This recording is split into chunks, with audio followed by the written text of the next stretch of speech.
Shalom semuanya, selamat pagi. Kita mau mulai ibadah kita pada pagi hari ini ya. Kita mau persiapkan hati kita untuk kita boleh masuk dalam hadirat Tuhan. Kita mau memuji dan menyembah nama Tuhan. Juga kita mau mendengarkan firman Tuhan. Kita mau persiapkan hati kita. Sebelumnya kita mau berdoa. Kita mau masuk dalam doa. Allah Bapa yang di surga, terima kasih buat pagi hari ini kami boleh kembali hadir di tempat ini. Untuk kami boleh datang. Untuk kami boleh beribadah bersama-sama dengan saudara-saudara seiman kami bersyukur juga kami boleh diberi kesehatan sampai hari ini Tuhan, sehingga pagi ini kami boleh datang untuk kami boleh beribadah. Terima kasih Bapak, Tuhan berkati, Tuhan pimpin ibadah kami dari awal hingga akhirnya. Tuhan juga yang mengurapi setiap kami, memperlayakan setiap kami Tuhan, sehingga kami boleh layak masuk dalam hadirat Tuhan. Tuhan yang juga menyertai perjalanan saudara-saudara kami yang mungkin masih dalam perjalanan, sampaikan mereka di tempat ini dengan selamat tanpa kekurangan suatu apapun. Terima kasih Bapak, kami menyerahkan ibadah kami sekali lagi hanya di dalam nama Tuhan Yesus. Kami berdoa dan mengucap syukur. Haleluya, amin. Shalom. Ya, puji nama Tuhan. Saya undang kita bangkit berdiri, kita mau memuji nama Tuhan. Kita percaya segala kemuliaan hanya bagi Tuhan kita, dan kita dipilih untuk kita boleh menyembah Tuhan kita. Kita dipilih.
Hormat kita hanya bagi Tuhan kita. Puji nama Tuhan, kita masih mau memuji nama Tuhan. Bersyukurlah kepada Tuhan.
kita yang luar biasa, Allah kita yang begitu baik dalam kehidupan kita. Kita percaya sampai saat ini Tuhan memelihara hidup kita. Amin. Kita mau siapkan hati kita untuk mendengarkan firman Tuhan. Kita percaya bahwa Allah kita adalah Allah yang dahsyat, Allah yang begitu baik dalam kehidupan kita. Betapa dahsyatnya Tuhan, Dia yang menciptakan kita semua. Haleluya.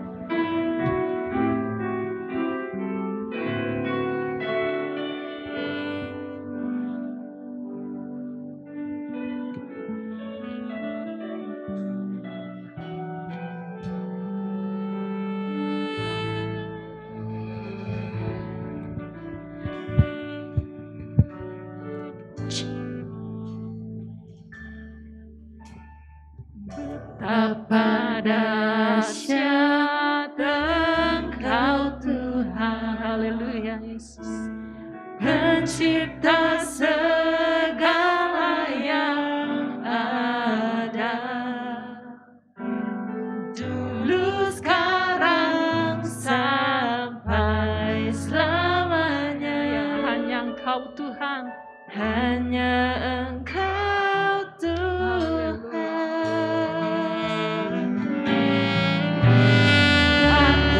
Selami pikiranmu, terukur panjang setiamu, dulu sekarang sampai selamanya.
Tuhan, kami bersyukur Tuhan, kami memiliki Allah yang begitu dahsyat, Allah yang begitu baik, Allah yang begitu luar biasa dalam kehidupan kami Bapa. Sungguh Tuhan, tiada Allah lain seperti Engkau Tuhan, tiada yang seperti Engkau Bapa. Kami bersyukur Tuhan, kami bersyukur Bapa. Terima kasih Bapa, terima kasih Yesus. Haleluya Yesus, haleluya. Tuhan, saat ini kami mau mendengarkan firman-Mu. Biar Tuhan persiapkan kami dan Tuhan pelayakan kami agar kami mau duduk diam mendengarkan firman-Mu Tuhan. Sehingga kami mau sungguh-sungguh mendengarkan apa yang Tuhan ingin sampaikan melalui hamba-Mu Tuhan.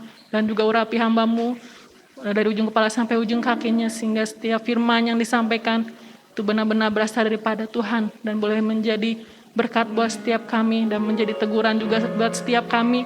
Sehingga kami menjadi anak-anak Tuhan yang semakin lebih baik lagi di hadapan Tuhan. Terima kasih Bapa buat kesempatan ini, kami masih terus diajar, kami terus diberi firman Tuhan untuk mengingatkan kami, untuk membentuk kami, untuk kami boleh menjadi anak-anak Tuhan. Terima kasih Bapa, terima kasih Yesus. Kami menyerahkan pemberitaan firman-Mu dari awal hingga akhirnya. Hanya di dalam nama Tuhan Yesus kami berdoa dan mengucap syukur. Haleluya. Amin.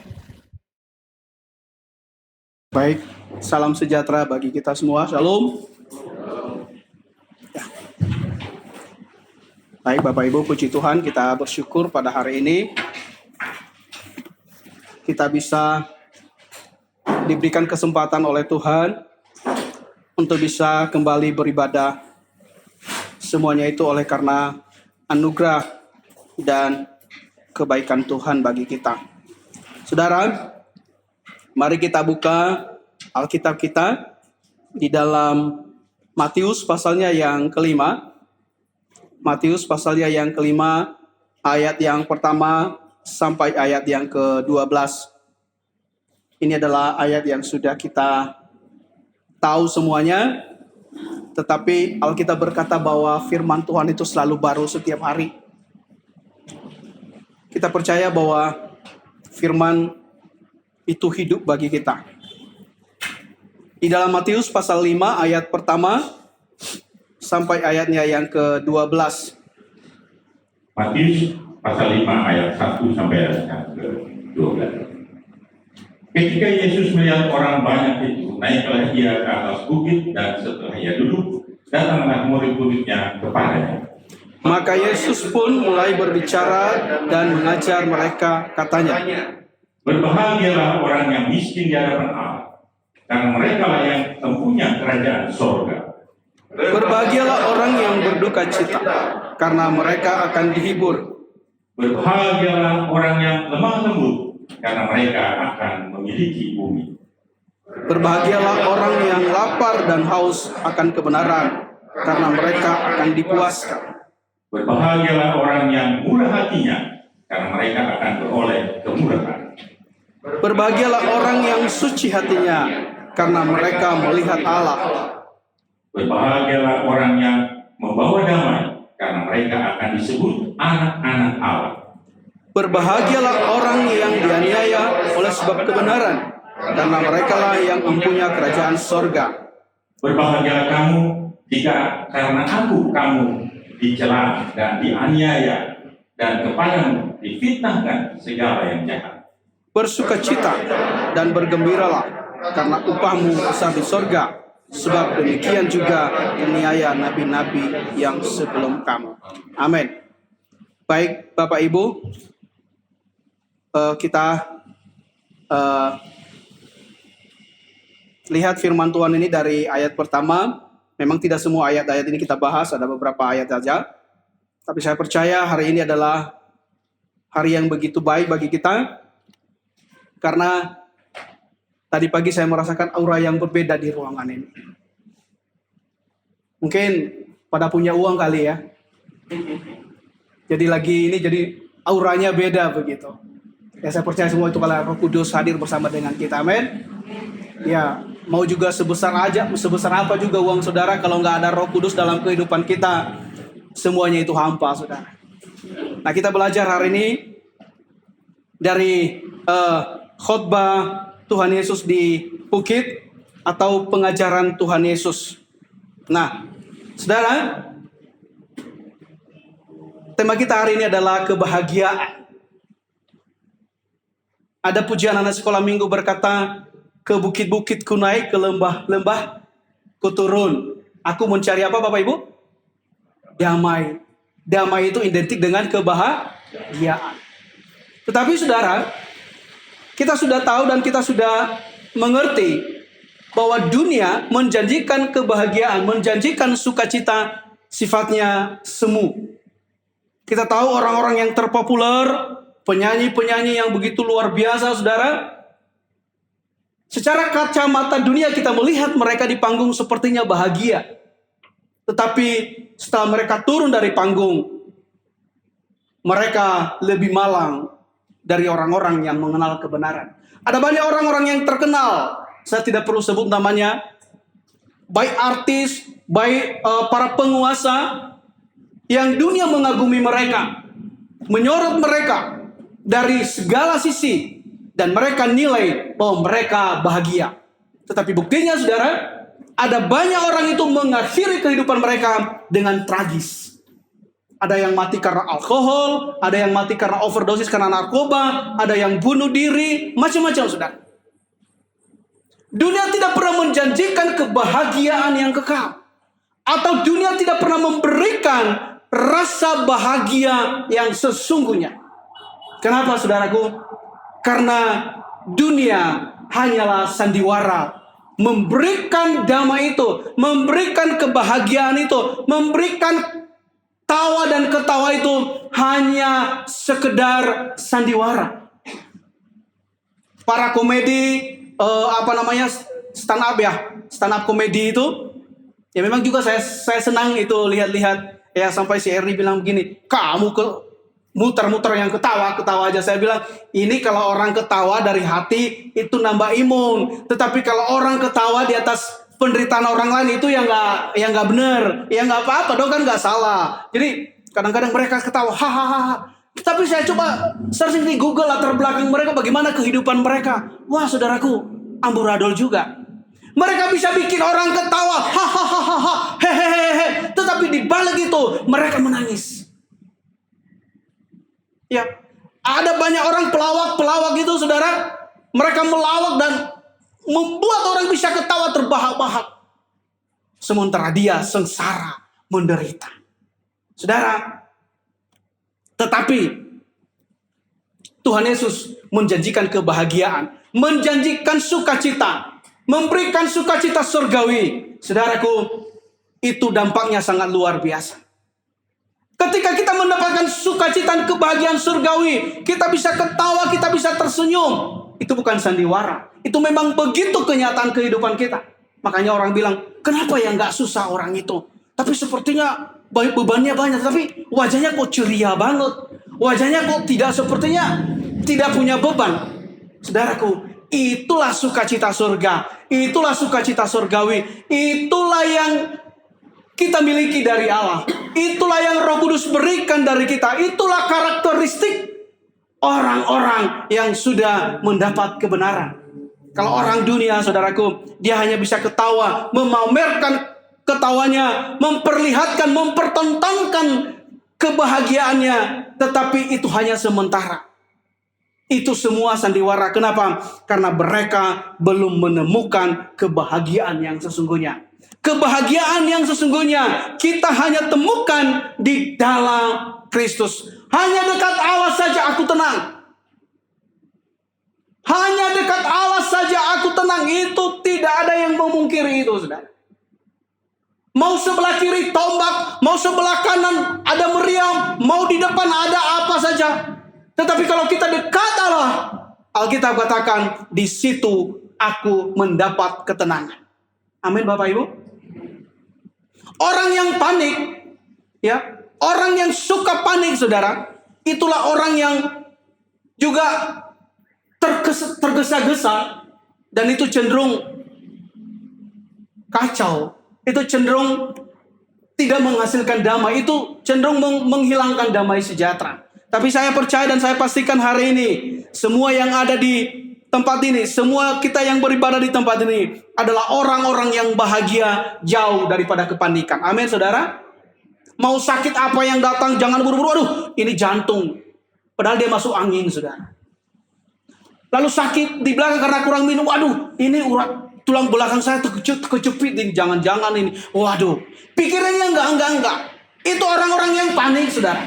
Tetapi orang yang, sekali lagi saya katakan, orang yang dekat dengan Allah, dia selalu tenang. Santai, men. Dia nyantai. Bukan nyantai berarti cuek, tidak. Tetapi dia santai itu kenapa? Karena dia serahkan Tuhan yang mengambil alih semua. Beberapa hari ini, saudaraku, doa saya bilang begini sama Tuhan. Tuhan, intervensi hidup saya. Tuhan, atur semua, Tuhan. Kau yang ngatur, Tuhan. Kuasai semua, Tuhan. Ini 1 minggu itu selalu dalam doa saya ucapkan seperti itu.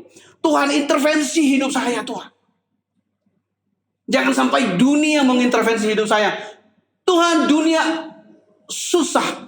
Dunia memberikan kehancuran. Tetapi kalau Engkau yang mengatur hidupku, Engkau yang mengarahkan haluan perahuku, maka aku percaya aku sampai kepada tujuan yang Engkau inginkan.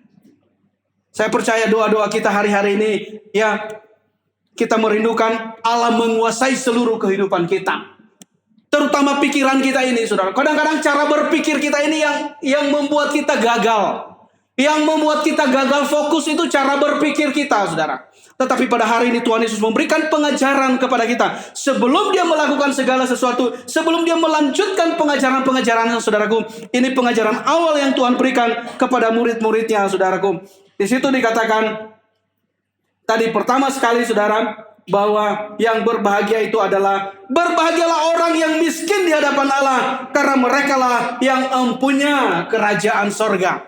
Saudaraku, sangat kontradiksi dengan pandangan dunia. Identik orang miskin itu susah, orang miskin itu tidak pernah bahagia, orang miskin itu tidak pernah ketawa, orang miskin itu tidak pernah sejahtera. Tetapi Yesus memberikan pengajaran yang begitu luar biasa supaya murid-muridnya memutar pikirannya, memutar akal budinya, memikirkan apa yang dimaksud oleh Yesus. Berbahagialah orang yang miskin di hadapan Allah. Garis bawahi, di hadapan Allah. Bukan berarti juga orang miskin secara badani ini tidak berbahagia. Dia berbahagia kalau dia dekat dengan Allah. Bukan semua orang miskin masuk dalam kerajaan Allah. Bukan semua orang miskin juga berbahagia. Tetapi Yesus memberikan perumpamaan ini. Yesus mengambil satu komunitas atau status sosial. Berbahagialah orang yang miskin di hadapan Allah. Garis bawahi Bapak Ibu, di hadapan Allah. Kalau kita menganalisis bagaimana kehidupan sosial orang miskin, saudara, apa yang dia harapkan? Dia mengharapkan belas kasihan orang. Dia mengharapkan ada bantuan. Dia mengharapkan orang memberikan bantuan kepada dia. Orang miskin misalnya di pinggir jalan meminta-minta. Saudaraku, artinya orang miskin atau karakteristik orang miskin itu, saudaraku, cenderung, saudaraku, merendahkan diri, cenderung rendah hati seperti itu, ya, dalam tanda kutip. Jadi Allah memberikan pengajaran kepada murid-muridnya, hendaknya seperti sikap orang miskin engkau di hadapan Allah. Artinya orang miskin itu tergantung kepada belas kasihan orang lain, tergantung kepada belas kasihan orang-orang yang ada di sekitarnya. Demikianlah yang Allah kehendaki. Dikatakan, berbahagialah orang yang miskin di hadapan Allah, karena merekalah yang mempunyai kerajaan sorga. Artinya apa, Bapak Ibu? Ketika kita merasa miskin di hadapan Allah, artinya kita tidak bisa tergantung lagi kepada yang lain. Ketergantungan kita hanya kepada satu pribadi, yaitu pribadi Kristus. Tidak ada yang lain. Amin, Bapak Ibu. Sepertinya kita ngemis tiap hari kepada Tuhan. Tuhan, tolong saya. Tuhan, belas kasihanilah saya. Sikap hati orang miskin hendaknya ada di dalam hati kita untuk meminta belas kasihan Allah, untuk tergantung sepenuhnya kepada Tuhan. Amin, Bapak Ibu. Artinya saya pun melangkah hari ini, saya akan binasa tanpa Tuhan. Kalaupun saya hidup hari ini, Tuhan, kalau bukan karena Engkau, aku tidak akan pernah makan apa yang ada di piring saya ini. Mungkin saya bisa makan, tetapi itu bisa jadi racun bagi saya. Itu bisa jadi penyakit bagi saya. Tetapi karena aku tergantung kepadamu, apa yang ku makan dan apa yang ku minum, itu menjadi berkat bagiku. Amin Bapak Ibu. Saudaraku, hendaknya kita miskin di hadapan Allah. Saya tidak bisa gambarkan, tetapi Bapak Ibu bisa mencerna dalam pemikiran kita masing-masing. Amin Bapak Ibu. Bagaimana kita bersikap di hadapan Tuhan, di hadapan seorang raja. Lalu posisi kita sebagai orang miskin. Bagaimana sikap kita? Apakah kita pegang pinggang begini sama orang begitu? Orang yang raja di atas segala raja? Lalu kita bilang, kasih nggak? Nggak mungkin, saudara, kita ditempelang. Begitu ya. Tetapi ada kerendahan hati. Ya, kalau kita menghadap raja begitu, seorang miskin. Renka, minum apa tadi, Ren? Seorang miskin itu, saudaraku, ketika dia datang di hadapan seseorang yang membutuhkan, yang dia butuhkan bantuan, dia tidak pegang pinggang, tetapi dia nunduk, saudaraku. Kita lihat bagaimana Lazarus dengan orang kaya. Bagaimana sikap Lazarus terhadap orang kaya. Dia mengemis, saudara. Dia datang tiap hari di hadapan orang kaya itu. Saudaraku, Yesus berkata, berbahagialah orang yang miskin di hadapan Allah. Artinya, saudaraku, ada kerinduan, ada pengharapan di tangan Tuhan saja. Bukan di tangan manusia ada pengharapan kita. Bukan di tangan manusia, bukan di tangan orang lain pengharapan kita, tetapi di hadapan hadirat Tuhan. Tiap-tiap hari kita rindu datang. Sama seperti orang pengemis yang saya bilang itu, saudara tadi. Ya, harapan mereka tiap hari. Ya, mereka ketemu orang yang berbelas kasihan di perempatan jalan, di lampu-lampu merah. Demikian hendaknya kita ketika kita mengawali hari kita. Kerinduan kita yang pertama adalah Tuhan. Amin Bapak Ibu. Hari-hari ini Tuhan bangunkan saya kadang jam 3, kadang udah capek, saudara. Terus saya bilang, Tuhan capek lah. Nah, tapi bukan terpaksa, harus, saudaraku. Ya, berdoa. Nanti kadang tidur di kursi begini, Tuhan tolong hanya nyanyi aja, nyanyi. Lama-lama memang begini, pertama sih gini. Aduh, Tuhan tolong. Oh, Roh Kudus tolong. Roh Kudus. Tapi bertahan, saudara. Bertahan kayak tadi, bertahan. Udah capek banget, saudara. Bertahan. Oh. Pukul-pukul tangan biar seger gitu, saudara ya. Bangkitlah, baru nyanyi. Ku sembah Engkau, Tuhan. Waduh. Ketika kita dalam hadirat Tuhan, saudaraku, kita seperti seorang mengemis di hadapan Tuhan. Tuhan, aku butuh Engkau. Aku rindu Engkau, Tuhan. Saudara, Alkitab katakan berbahagia. Kita akan mengalami kebahagiaan yang luar biasa. Mungkin hari-hari ini, saudaraku, ada kendala dalam kesehatan kita. Ya, saya merasakan itu juga. Ya. Keluarga kita, istri kita mungkin sakit. Ya, kalau istri kita sakit, kita sebagai suami pasti terbeban. Amin, Bapak Ibu ya. Betul ya. Kalau ada di sini suami, kalau istrinya sakit, wah syukurlah Tuhan istri saya sakit. Nah, itu kualat, saudara. Itu perlu bertobat, itu perlu ditumpangin tangan itu sama Pak Gembala. Tapi saya percaya semua di sini suami-suami adalah suami yang cinta istri, bukan suami yang takut istri. Amin.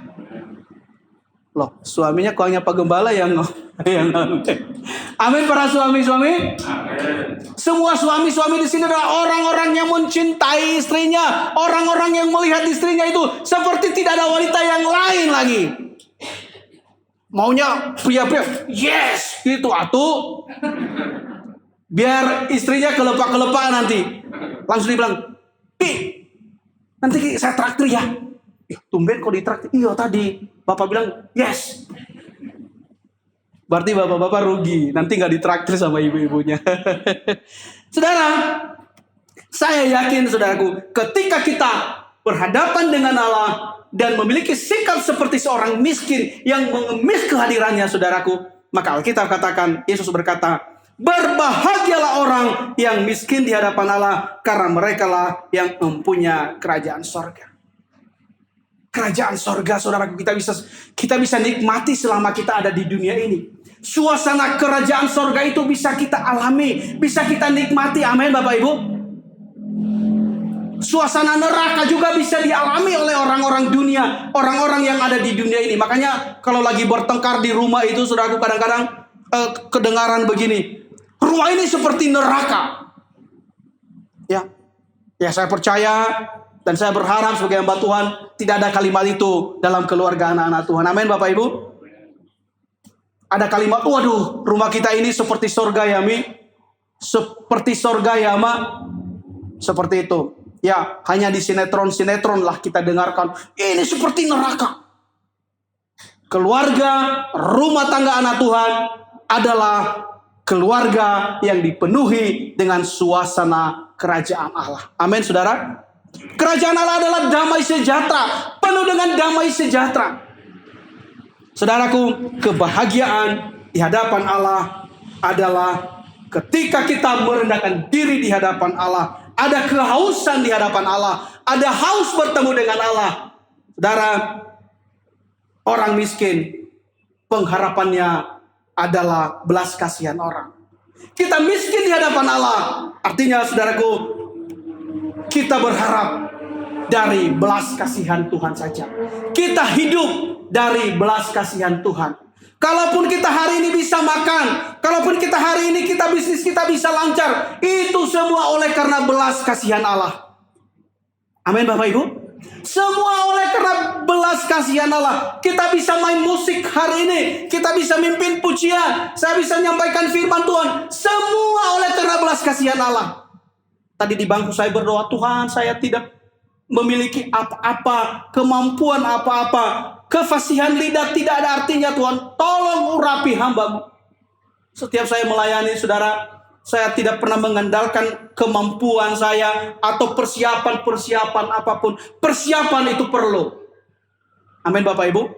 Betul ya, Bapak Gembala ya? Betul ya? Itu kalau orang bilang, gampang. Saudaraku, itu orang sombong. Perlu persiapan. Kita baca, kita persiapkan, ini kan udah lama kita baca, mungkin berapa ratus kali kita udah baca. Tetapi ketika kita persiapkan, kita baca lagi, kita renungkan lagi. Lalu sebelum juga kita tidur, sebelum saya tidur, bukan kita tidur, sebelum saya tidur, saudara, saya renungkan, oh ya gimana ya sikap orang miskin, gimana. Jadi di otak ini perlu persiapan. Tetapi sekali lagi perlu kerendahan hati di hadapan Tuhan. Aku tidak mampu. Persiapan demi persiapan oke. Tetapi tanpa Engkau itu tidak ada artinya. Amin, Bapak Ibu. Karena seorang pengkhotbah bukan seorang guru. Ya. Bukan seorang seperti guru di sekolah, tidak. Dia sampaikan materi, udah selesai. Mau ngerti nggak ngerti, udah nggak urusan.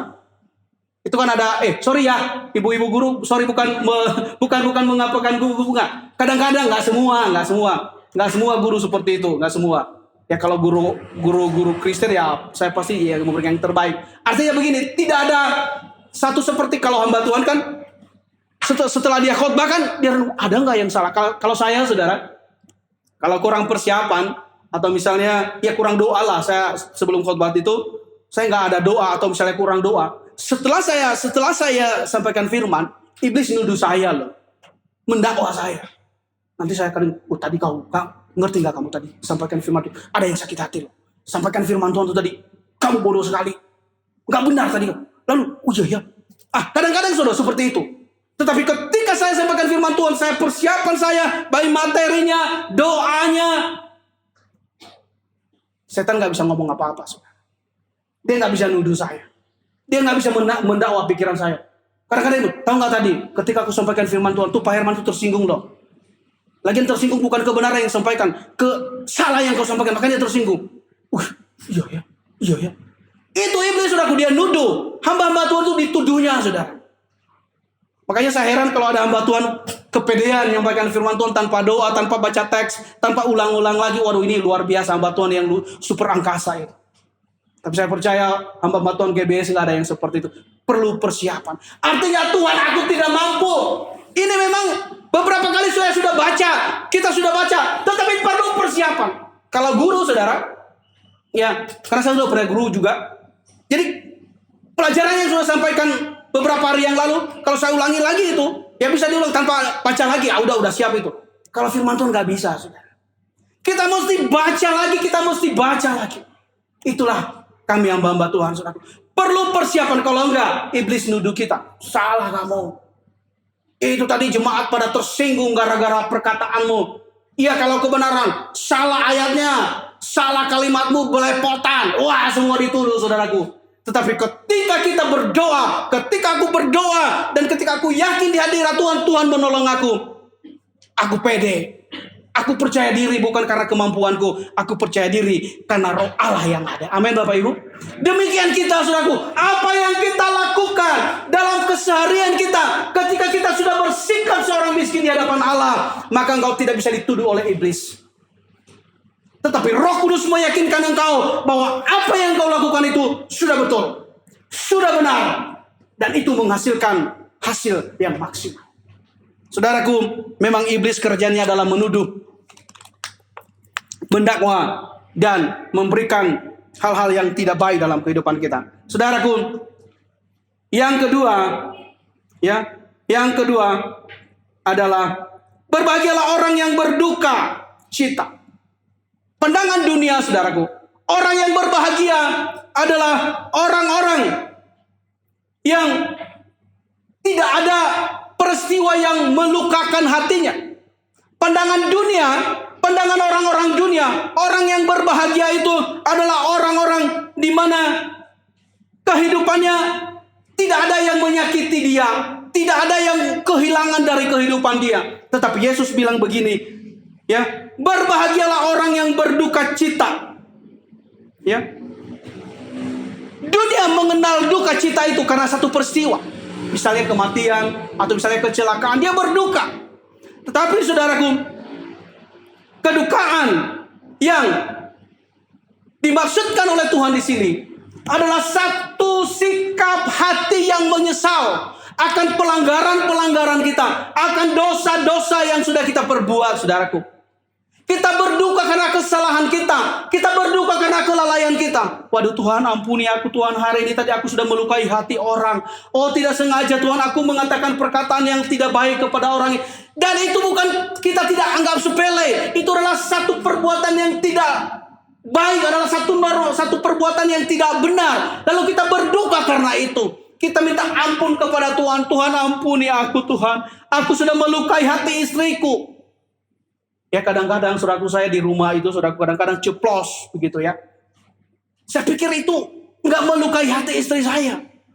Lalu dia bilang, Bapak ini ngomong sembarangan. Loh, apa yang saya bilang? Ya itu, tersinggunglah saya. Emang bilang lagi apa rupanya? Oh iya. Saudaraku, kadang-kadang kita tidak sadari rupanya orang lain tersinggung dengan perkataan kita. Amin, Bapak Ibu. Ya, karena saya latar belakang yang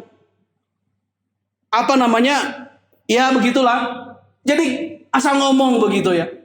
Memang bukan kasar, nggak memaki, tapi udah biasa ya. Bagaimana lah gaya pasaran gitu ya. Kamu memang sih. Padahal dalam hati saya nggak ini, supaya ada penekanan aja. Ya, seseorang kan, katakan istri saya tersinggung. Kamu kenapa sih kayak orang gila? Memangnya kenapa? Barusan emang bilang.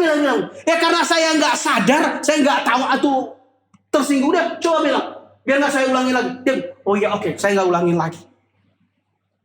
Lalu di doa, Tuhan ampuni saya. Aku udah melukai hati istriku, aku udah melukai hati orang lain, aku melukai hati anak-anakku. Saudaraku, kita berduka karena kesalahan dan kelalaian kita. Kadang saudaraku, kalau dulu sebelum bertobat, mau orang tersinggung, mau nggak tersinggung, mau orang lain dirugikan, nggak dirugikan, mau udahlah, suka-suka saya. Nggak ada tertuduh dalam hati ini, tidak ada duka dalam hati ini ketika kita berdosa, ketika kita mengucapkan kata-kata kotor, tidak ada duka dalam hati ini. Santai saja, bahkan itu ketawa lagi kita. Saudaraku, Alkitab dikatakan, berbahagialah orang yang berduka cita di hadapan Allah. penyesalan kita akan kesalahan-kesalahan kita, dan kita memperbaiki. Alkitab katakan kita berbahagia. Kemudian saudara dikatakan, ya, dikatakan lagi bahwa berbahagialah orang yang lemah lembut. Coba Pak Herman ayat 5 bacakan kepada kita, Pak. Matius pasal 5 ayat 5. Berbahagialah orang yang lemah lembut, karena mereka akan memiliki bumi. Amin. Sekali lagi, berbahagialah orang yang lemah lembut. Yang lemah lembut itu bagaimana sih saudara? Apakah lemah lembut itu seperti yang saudara lihat di lampu-lampu merah sana? Oh tidak, saudara. Dunia berkata orang yang lemah lembut itu identik lemah, lebay, loyo. Maunya seorang laki-laki itu harus kasar, ya, harus sangar begitu. Tetapi yang dimaksudkan oleh Tuhan, saudaraku, lemah lembut adalah sikap kita, ya, di mana kita menunjukkan satu kendali yang kuat ketika kita mulai marah, ketika kita mulai jengkel. Kita menunjukkan satu pengendalian diri yang luar biasa. Amin, Bapak Ibu. Mungkin karyawan saudara suruh, udah berkali-kali ini bilang sama ini beli ini, tetap salah juga. Sementara pekerjaan saudara menumpuk, ya, konsumen pada telepon begini, tetapi karyawan yang satu ini nggak ngeh juga, ya. Mungkin saudara sebagai owner atau sebagai manajer jengkel, kalau mau ini palu ini ku ketokin di kepala. Saudaraku, kita jengkel. Allah berkata, berbahagialah orang yang lemah lembut, karena mereka apa? Memiliki bumi. Siapa yang memiliki bumi, saudara? Saudara mau memiliki bumi? Halo? Amin. Mulai hari ini latih diri saudara untuk lemah lembut. Kalau karyawan saudara plongo-plongo, apa bu? Itu ambil. Yang mana bu? Padahal karyawan saudara udah 10 tahun di situ, nggak ngerti juga, ya kan? Seperti yang saya bilang tadi, waduh, kalau ada palu saya ketokin aja di kepala. Saudaraku, Alkitab katakan, hendaknya engkau berlemah lembut di sana. Kita tunjukkan pengendalian. Amin, saudaraku. Kita mulai belajar hari ini. Ya memang saya orang yang masih belajar akan hal itu. Dan terus belajar, kita semua belajar. Amin, Bapak Ibu. Setiap kita akan terpancing, ya. Setiap hari akan terpancing karena komunitas kita, karena kita bersentuhan dengan orang-orang yang membuat kita jengkel, yang membuat kita marah. Saudaraku, di saat itu tunjukkan kelemah lembutan saudara. Kita tunjukkan bahwa Roh Kudus ada di dalam kita. Amin, saudaraku. Kalau dia memang sudah fatal sekali, panggil baik-baik. Amin, saudara. Jangan main kasar, apalagi main tangan. Saudaraku, beberapa hari yang lalu ada kasus teman saya berkelahi begitu. Hanya gara-gara sepele. Kelahinya lagi di mana, saudaraku? Di rumah duka. Kacau itu kan? Kacau itu kan? Lalu dia telepon, Pak, Bang, gimana ini cara jalan keluarnya? Kalau saya bilang, lu sih gimana kamu berkelahi di situ? Ya habis dia bikin onar. Ya iyalah, jangan begitu ya. Suruh aja pergi atau kamu pergi duluan. Ngapain hantam orang di depan yang lagi berduka? Orang berduka itu bisa laporin kalian berdua loh. Nuntut kalian bisa. Coba kalau dia LP di Polres, gimana? Apa nggak kapok kalian? Nah, jadi sekarang udah kemana-mana. Ya kemarin dia bilang gimana jalan keluarnya. Oke lah, saya coba hubungi keluarganya. Kemarin saya hubungi keluarganya. Oh gimana? Habisnya nggak ada sikapnya baik. Dia nggak datang ke sama kami. Saya udah lapor di Polda. Kok sampai ke Polda, Pak? Ini kan kuasa hukumnya kan, daerah wilayah hukumnya kan di Cimahi. Saya bilang Bapak terlalu emosi sampai ke Polda. Kita kan sudah selesaikan secara kekeluargaan. Oke lah, saya tunggu Pak beritanya bagaimana kita selesaikan kekeluargaan. Pihak yang mukul udah siap untuk berdamai. Saudaraku, Alkitab tadi juga berkata dalam ayat ini, berbahagialah orang yang membawa damai. Amin, saudaraku. Bukan ngomporin. Ya ayo hantam aja lah, ayo lapor lah. Kita bantu nanti untuk LP-nya lagi. Ayo nanti saya temukan pengacara. Ayo hantam aja. Enggak, saudara. Saudaraku yang kasih dalam nama Yesus, hendaknya kita menjadi pribadi yang lemah lembut. Amin Bapak Ibu. Siap menjadi orang yang lemah lembut? Siap-siap nanti karyawan saudara menjengkelkan saudara. Pulang dari ini besok siap-siap karyawan saudara menjengkelkan saudara. Tolong antar ini. Yang jenis ini ya, dia antar yang jenisnya B. Kenapa ini? Ini konsumen sudah nunggu-nunggu, udah sampai barangnya beda, saudara. Gimana? Jengkel gak saudara? Mungkin saudara, oh iya ya, Pak Oda kemarin sudah bilang lemah lembut, lalu saudara elus-elus dia. Oh iya, nggak apa-apa lah, buat aja yang salah. Bukan begitu juga, saudaraku. Ajari dia, jangan salah terus. Kamu kalau salah terus nanti saya potong gajinya. Ancam aja seperti itu, biar dia disiplin. Jangan potong juga lah, kasihan. Nah, saudaraku, hendaknya lah kita menjadi orang yang lemah lembut. Saudaraku, sampai di sini firman Tuhan yang saya bisa sampaikan. Ayat tadi yang selanjutnya nanti Bapak Ibu bisa pelajari sendiri. Saudaraku, saya yakin bahwa kita semua adalah pribadi-pribadi yang memiliki kebahagiaan. Kebahagiaan sejati adalah anugerah, juga karakter surgawi. Saat kita memberi diri dibentuk oleh Kristus, sehingga kita mendapat anugerahnya, yaitu sifat-sifatnya itu, saudaraku, maka akan terwujud dalam kehidupan kita. Demikianlah kesimpulan bagi kita pada hari ini. Hendaknya kita semua adalah orang-orang yang berbahagia. Demikian Bapak Ibu sekalian, kita sudah diberkati dalam ibadah kita pada pagi hari ini. Dan saya juga mengaturkan terima kasih atas pelayanan firman Tuhan yang telah disampaikan oleh Bapak Pendeta Muda Odali Kulase.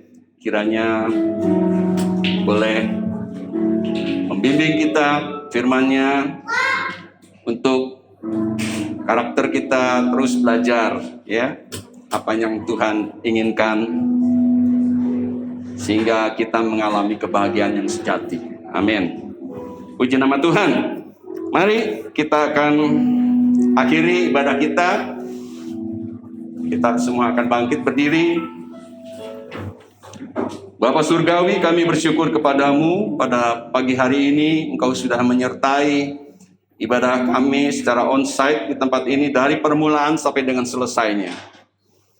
Tuhan, kiranya Engkau sudah memakai anak-anak-Mu ya Tuhan yang sudah melayani di dalam ibadah ini, menyelenggarakan akan ibadah di tempat ini dari permulaan sampai dengan selesainya. Tuhan sudah memakai, Engkau lebih mengurapi kami semua ya Tuhan, bahkan juga hamba-Mu Bapak Pendeta Muda Odali Kulase yang sudah membawakan kebenaran firman Tuhan. Pakai kami semua ya Tuhan dalam kehidupan kami, untuk kami menyenangkan hatinya Tuhan selalu. Tuhan memberkati semua anak-anak-Mu ya Tuhan, supaya kami lebih indah lagi melayani bersama dengan Kristus Yesus untuk selalu memuliakan dan membesarkan nama Tuhan. Kami berdoa ya Tuhan untuk jemaat-Mu satu persatu, baik yang tidak bisa hadir saat ini. Tuhan Maha tahu, mungkin ada di antara mereka yang terganggu kesehatannya. Bapa, kiranya Engkau sendiri yang menjamah, memberikan kesembuhan dan pemulihan. Mungkin ada di antara kami juga yang mengalami kekurangan secara finansial. Bapa, kiranya Engkau memberkati setiap pribadi ya Tuhan, karena Engkaulah Yehovah Jireh. Engkau yang mengadakan yang tidak ada menjadi ada. Terpuji nama-Mu ya Bapa. Kami juga berdoa untuk rencana hamba Tuhan minggu depan untuk mengisi baik dalam khotbah maupun pujian dari keluarga Ibu Lydia Nur Said ya Tuhan, bersama suami Bapak Pendeta Yongki Ramlan yang akan hadir jemaat-Mu di tempat ini pada tanggal 5 Desember. Dan kami juga masih bisa bersama-sama beribadah, dan juga kami mengadakan perjamuan kudus. Bapa, kiranya Engkau memakai, Engkau mengurapi semua ya Tuhan, para pelayan-Mu ya Tuhan yang akan melayani. Dan juga kami berdoa untuk ibu-ibu, bapak yang lansia juga yang sudah divaksin, mereka juga ingin bisa kembali ibadah secara onsite di tempat ini, Bapa, kiranya Engkau memberikan kesehatan dan kekuatan yang daripadamu, sehingga kami semua jemaat Tuhan boleh bersama-sama memuji dan membesarkan nama Tuhan. Terima kasih ya Tuhan, terima kasih ya Bapa. Kami juga berdoa untuk keamanan dan kesejahteraan kota di mana kami tinggal saat ini. Tuhan, di kota Bandung, Tuhan tolong Bapak Wali Kota, Tuhan juga menolong pemerintah di pusat, baik Bapak Presiden Jokowi yang terus ya Tuhan mengatasi setiap masalah yang terjadi di negara kami. Bapak, kiranya Engkau saja memberikan hikmat, kebijaksanaan kepada mereka, sehingga ya Tuhan bangsa Indonesia diberkati oleh Tuhan, dan juga ya Tuhan kurva pandemi COVID makin mereda. Kami percaya Tuhan, kiranya Engkau saja yang menolong bangsa kami ya Bapa, sehingga kami boleh ya Tuhan suatu saat tidak lagi mengalami pandemi COVID ini, sudah tidak ada di muka bumi ini ya Bapa. Kami berdoa juga untuk bangsa-bangsa lain, untuk negara-negara lain, mereka juga sama dapat mengalami ya Tuhan keamanan, kesehatan ya Tuhan dalam hidupnya. Terpuji namamu ya Bapa. Sebentar sidang Tuhan akan meninggalkan tempat ini, Tuhan juga menyertai dan memimpin perjalanan kami, tibakan kami semua satu persatu pada tujuan kami dengan selamat, dengan tidak kurang suatu apapun. Dan Tuhan juga memberkati tangan-tangan yang berkorban untuk pekerjaan Tuhan, untuk mengisi kontribusi untuk Natal. Bapa, kiranya Engkau memberkati tangan-tangan yang sudah mengembalikan hak milik Tuhan, persepuluhan, Tuhan balas dengan berkat yang berlimpah. Terpuji namamu ya Bapa. Allahku akan memenuhi segala keperluanmu menurut kekayaan dan kemuliaannya dalam Kristus Yesus. Dimuliakanlah Allah dan Bapa kita selamanya. Mari saudaraku sekalian, terimalah berkat daripada Allah Bapa, cinta kasih daripada Tuhan Yesus yang tak berkesudahan, beserta persekutuan yang manis dari Allah Roh Kudus akan menyertai kita semua mulai saat pagi hari ini, bahkan sampai selama-lamanya. Bagi yang percaya katakan bersama, amin. Mari kita nyanyikan nyanyian baru bagi Tuhan.